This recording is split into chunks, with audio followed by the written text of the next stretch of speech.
सभी को जय श्री कृष्ण, जय श्री राधे, जय श्रीमन नारायण। मैं आचार्य राहुल देवभूमि उत्तराखंड से आप सभी के मंगल की कामना करता हूँ। आशा करता हूँ आप सब स्वस्थ होंगे, आनंद में होंगे। ठाकुर जी से मेरी यही प्रार्थना है। सज्जनों, आज की वीडियो, आज का कार्यक्रम बहुत ही खास है उन सभी दर्शकों के लिए, सभी लोगों के लिए जिनकी सिंह राशि है।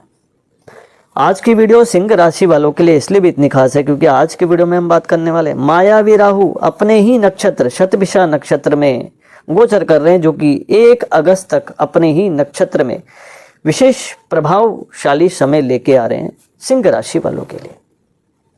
किस प्रकार के योग बन रहे हैं, क्योंकि विशेष रूप से बहुत ही परिवर्तन ये सिंह राशि वालों के लिए लेके आ रहे हैं, जो कि राहु की 3 दृष्टियां विशेष प्रभावशाली कही गई हैं ज्योतिष शास्त्र में।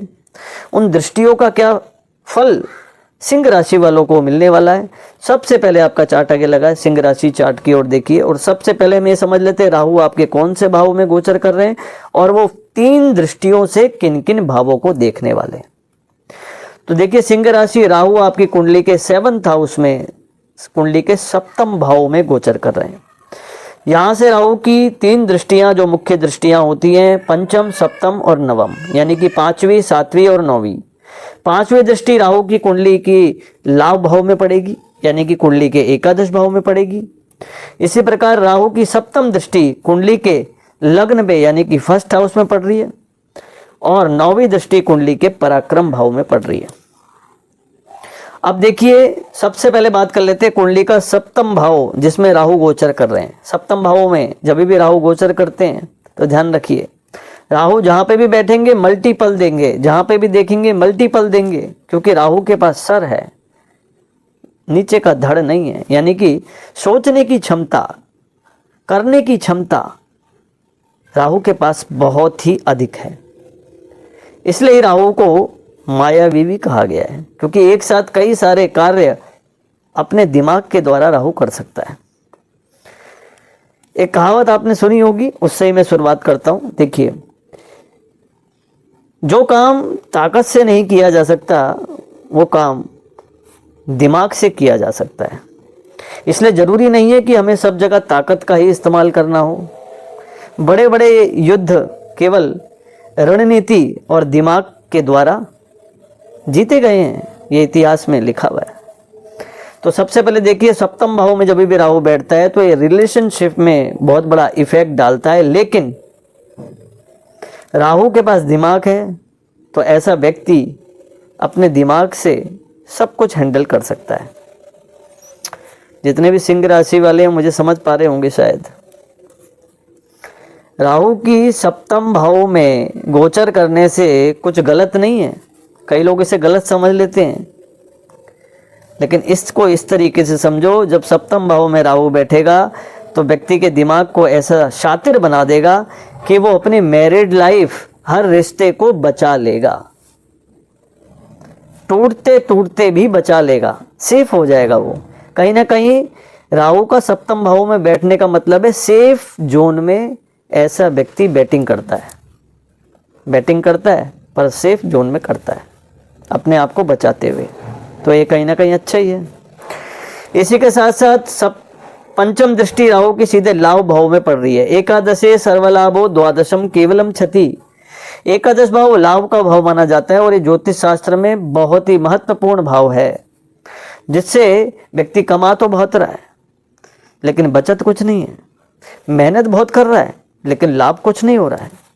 तो ये एकादश भाव ही रिप्रेजेंट करता है कि लाभ व्यक्ति को किस तरीके का होगा। तो सबसे पहले देखिए, लाभ भाव में बैठने से लाभ के स्रोत खोलता है, यानी कि मल्टीपल, जहां पे भी देगा मल्टीपल देगा, यानी कि आय के स्रोत भी बढ़ाएगा। बिजनेस कर रहे हैं तो उसमें मल्टीपल बिजनेस करेंगे, नौकरी कर रहे हैं तो उसमें भी संबंध बनाएगा कई लोगों से, जहां से आमदनी हो, फायदा हो, मुनाफा हो, या कोई भी काम ऐसा हो वही काम करेगा जिसमें ज़्यादा मुनाफा हो, या फिर काम कोई भी करे लेकिन वहाँ से मल्टीपल मिलेगा। ये सब राहु की स्थितियाँ लाभ भाव में विकसित करती है, हमको देखने से उनकी दृष्टि का प्रभाव होता है। अब देखिए, राहु की 7वीं दृष्टि सीधे कुंडली के 1st हाउस में जा रही है। राहुर बाहु बलम करो तो सततम केतु कुलस्य उन्नति, ये तो ज्योतिष शास्त्र में कहते हैं। राहु बाहुबल प्रदान करेगा, विशेष रूप से हाँ थोड़ा सा आलस्य प्रकट कर सकता है, लेकिन दिमाग का तेज चलना, एक साथ कई सारे काम करना, ये कहीं ना कहीं हमारे लाभ के भी स्रोत खोलता है। कहीं ना कहीं हमारे अन्य व्यक्ति, बड़े व्यक्ति और कई व्यक्तियों से ऐसा परिचय करवा देगा जिससे हमें विशेष रूप से लाभ होने वाला है, मल्टीपल। हाँ, एक बात का ध्यान रखें, कहीं ना कहीं आलस्यता का जितना त्याग करेंगे उतना ही आप देखेंगे कि आप ऊंचे शिखर पर जा रहे हैं। कहीं ना कहीं आपका काम जो है वो बहुत अधिक बन रहा है, चाहे वो बिजनेस हो, चाहे नौकरी हो, हर फील्ड में ये आपको फायदा दिलाता है। यहाँ से राहु की जो दृष्टि है, नवम दृष्टि, सीधे कुंडली के पराक्रम भाव पे भी पड़ती है। कुंडली का पराक्रम भाव जो होता है ये बहुत ही मुख्य भूमिका निभाता है, क्योंकि बोलते हैं जिसका आत्मविश्वास चला गया उसका सब कुछ चला गया। ये तो शास्त्रों में कहा गया है कि जिसका आत्मविश्वास ही खत्म हो गया जिस व्यक्ति का, वो व्यक्ति सब कुछ होने के बाद भी हार जाएगा। ये निश्चित रूप से है कि उसका आत्मविश्वास खत्म है।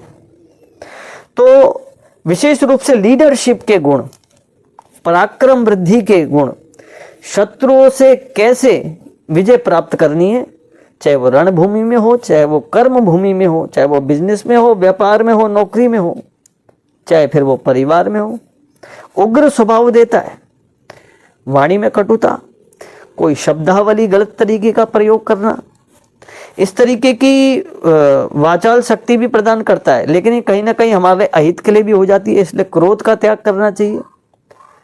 पराक्रम में वृद्धि हो रही है, अच्छी बात है, आत्मविश्वास से भरपूर है, अच्छी बात है, लीडरशिप मिल रही है, अच्छी बात है, लेकिन कहीं ना कहीं दूसरे व्यक्ति को कोई नुकसान ना हो, दूसरा व्यक्ति को कोई किसी तरीके का कष्ट ना हो हमारे द्वारा, हमारी वाणी के द्वारा।